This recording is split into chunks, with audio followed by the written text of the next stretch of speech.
Students across Greater Sydney are still struggling to access laptops and tablets to complete their schoolwork online, as remote learning for non-HSC students continues into its fourth week. The Education Department says it's already provided several thousand laptops and dongles to schools this year, but Heidi Bradshaw from the Bir-rong Aboriginal Child Protection Service in Sydney's West says some children are falling through the cracks. She joins us now. Heidi, there is a divide in educational outcomes for Aboriginal children. Can you talk us through the impact that COVID is having on this community? Yeah, hi Gemma, thanks for having us on.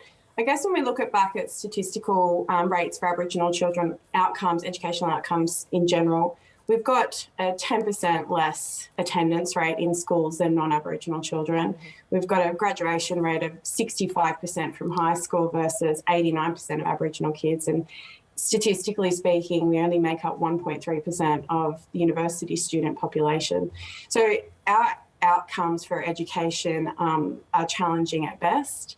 The issues that COVID are having is that it's really moving the engagement levels of our kids, being able to have the opportunity to engage in their education because they can't participate in online learning as much as non-Aboriginal children can, or other Aboriginal children, particularly those that are not in out-of-home care. We're really struggling. This came about because we had a phone call from a carer a couple of weeks ago saying our kid's not participating in school because they can't get access to Google Classroom, so they're not learning anything at the moment. And that made us realise that that digital divide is quite large. Yeah, as you say, staying engaged, it's the key factor. Why is that so difficult without devices? Well, I mean, as we can appreciate, we can stay engaged most of the time in terms of Zoom, and that isolation is not affecting us as much as it is for other people. But engagement for kids in schooling is so important socially, it's academically. There's an element for our kids if they're not being able to have that engagement. There's an element of shame. There's already stigma for Aboriginal children being in out-of-home care as it is. It just pushes back that opportunity for them to go back and say, okay, I have an opportunity to learn. I had an opportunity to learn online. I had access to my peers during this point in time. They're less likely to jump back in when this starts to resolve. And we know that along with devices, internet coverage is another factor. You've spoken about the kids' shame and embarrassment. Can you tell us a bit more about that?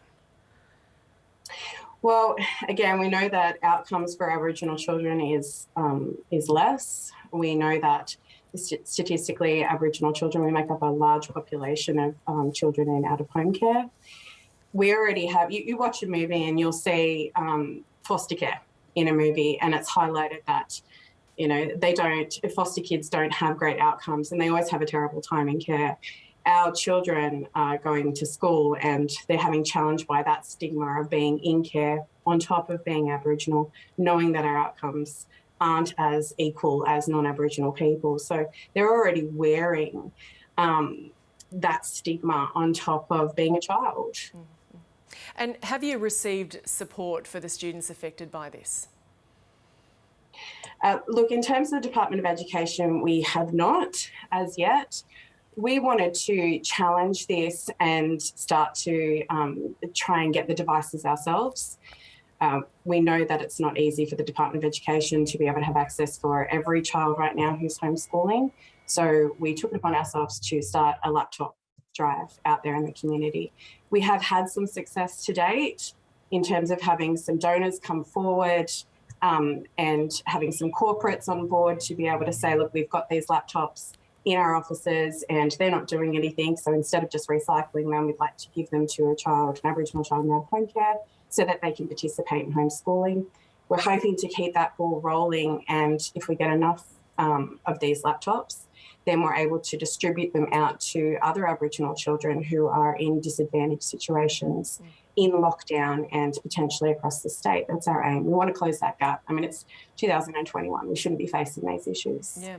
And for some of the older students, there are fears that they won't be job ready after this extended lockdown and home learning. Do you share that concern? Look, I think in general, our kids struggle to be job ready at all. This is only going to impact that for those kids. You know, you walk out of high school, are you actually job ready? Do you know how to do this? Our children, like I said, we've got 1.3% university attendance rates. I don't think that we're going to be able to change that gap quickly. So, being disengaged from school, having to re-engage is going to be challenging in terms of them being able to want to participate in things outside of this. So, yeah, I think it will have an impact. Heidi Bradshaw from the Nerang Bir-rong Aboriginal Child Protection Service in Sydney's West. Thank you for joining us. Thank you.